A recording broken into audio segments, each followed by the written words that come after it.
Hey, what's up, guys? Little man with a big opinion here. Sorry if the background noise on this is going to be a little high.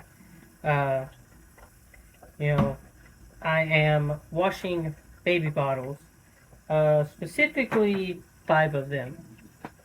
Uh, right now, the baby is eating uh, anywhere from every 3 to 4 hours. And this just goes to show you that water storage is important because we don't want any infections, and this is something that needs to be done. It's just another step that we have within the family. And yeah, I could save a bit of water if I, made it into some sort of bowl. Uh, and every once in a while, we will use the dishwasher as well because we've got to wash all of our other dishes. And it's got a nice sanitized cycle on it and everything. Uh, but mostly for just because we only do our dishes like once a week. Uh, but what this tells me, and this is not something that I predicted within my prepping stuff, uh, that this is an increased amount of water that I didn't take into account. And it's something that I will now be taking into account so that we can keep everything going. And it got me thinking a little bit because, there are other things outside of, food preparation, keeping stuff clean, uh, that a lot of people go through. Uh, I know there are some people that take medication that requires them to clean stuff. And so that right there, you will see an increase in your water usage. Uh, I did think about the increase in water usage because we're doing cloth diapers. It does save you some money. Uh,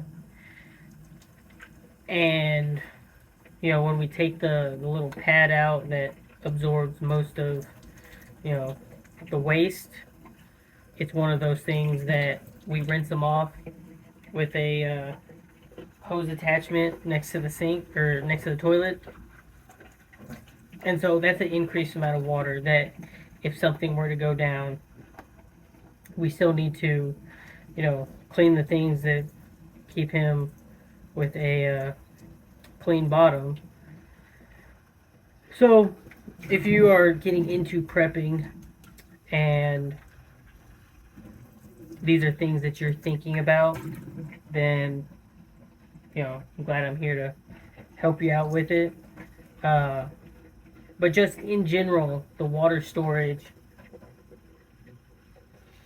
Most of the preppers always talk about 1 gallon per person per day. And really, what that number mostly accounts for is your consumption. Uh, we as humans, at a bare minimum to maintain our hydration levels, are supposed to consume half of our body weight in ounces. Uh, that standard 8 ounce water bottles. That's 64 ounces. That's assuming you only weigh 140 pounds, 130 pounds. Uh, it's a good number to go by for people that don't even drink that much. But to stay adequately hydrated, it should be a bit higher. So that number's pretty good for me, weighing 142 pounds. But the 250-pound person that number is not going to work out. So if you weigh 200 pounds, you should be consuming 100 ounces, and that's to maintain a level of hydration. That's not if you are doing any type of work out in the heat, uh, or if you're doing any type of physical activity in general. Like even if I were to walk around my house the entire day, I'm just trying to hit steps. Uh, I would still need to consume more water than that. And as an example,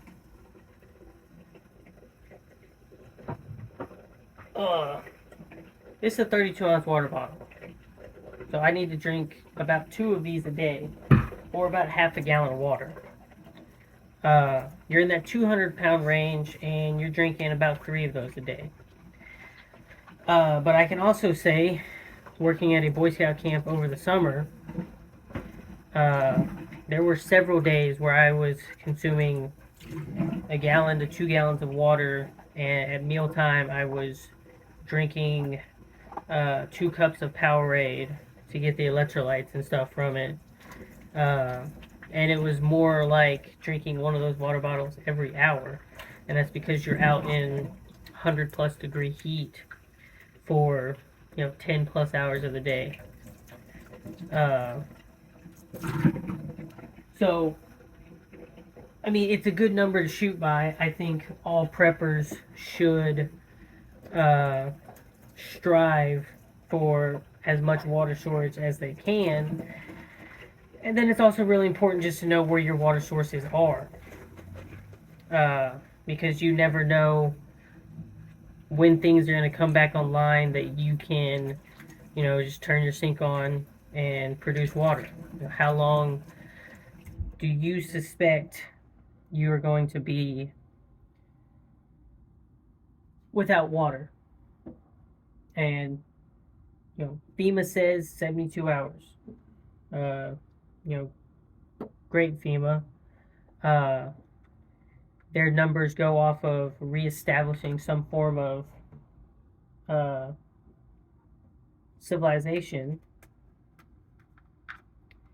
and that is typically in the form of the National Guard being able to provide water. So, that being said, my recommendation is 2 weeks. And that is, a lofty number to go for. But it also doesn't take very long to achieve that number. And then if you have the storage and it's within your funds, you can go further than that. I would say, realistically, you want your water storage to be based off of, I forget the calculation, but there's something you can do online where it talks about whatever you're using to collect water. And the example that I would use is, like they go off the square footage of your roof and the pitch of your roof, and whether or not you have gutters going across the entire thing, and whether or not you collect all of the water from it. And based off this calculator, you can then put in you can do roughly yearly rainfall, but I like to do the monthly rainfall. I think it helps out a little bit more. And you can calculate roughly how much water you're going to collect each month.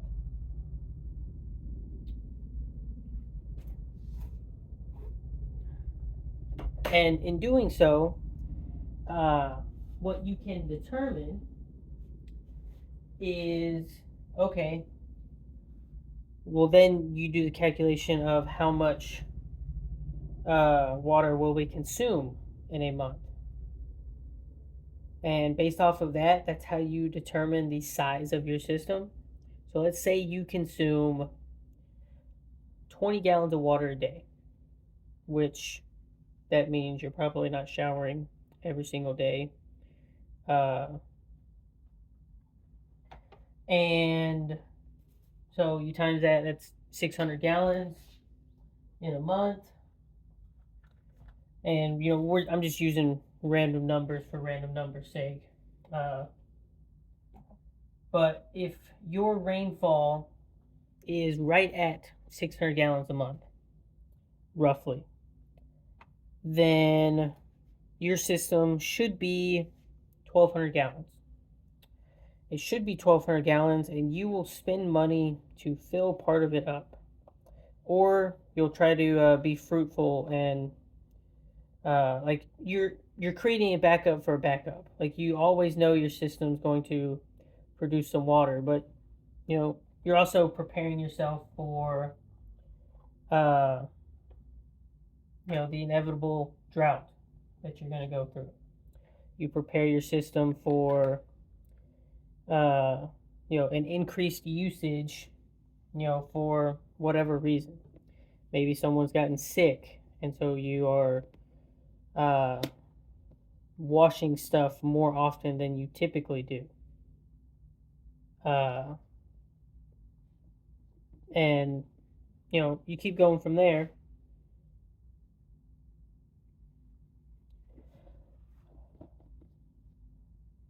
The best case scenario for this is you've got a system set up where, let's say you consume 1,000 gallons in a month, and based off of your average rainfall, you produce 1,200 gallons in a month. Uh, the way you set your system up anyway is going to allow for uh, runoff. And what that will also do is you can set this system up to allow for it to kind of be recycled, if you will. So even you're mostly using the freshest water at a given point, and it is dumping the oldest. So there's some way that the system is circulating in that as well. Bare bones, going back to that 1 gallon analogy, one person, that means you need 30 gallons sitting aside for a whole month. 30 gallons of water storage is 6 5-gallon containers that are about $12 a piece. So $60, and you've got a month's worth of water storage. You can go even cheaper, and a short-term option is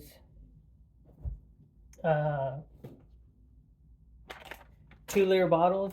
Make sure you give them a good rinse. Put a few drops of bleach in them and rinse them out real good. And you can cycle through those. I wouldn't push them past using them for a year. That way you don't really deal with much of the microplastic problem. But it's a very easy short-term goal that if you consume anything in a 2-liter bottle, or my best recommendation is juice. It's better than using an old soda bottle. And some of those containers are a lot thicker, and it would work out better for you. But just take that into consideration. I could probably safely say, if I had a wash and I was using a pitcher to rinse it, I would use about 1 gallon to clean all of those bottles. But that's using 1 gallon every single day to rinse his bottles. So take into consideration other things that you would need water storage for outside of just consuming water, using it to prep meals, And, showering, hygiene, washing everything else, your clothes are going to get stinky and nasty at some point. So think about that as well. But with that being said, hope you enjoyed the video. Hope you learned something. If you did, like the video, subscribe to the channel. If you got a friend or family member that benefit from the discussions that we have on this channel, then share the channel with them. And with that, catch you in the next one.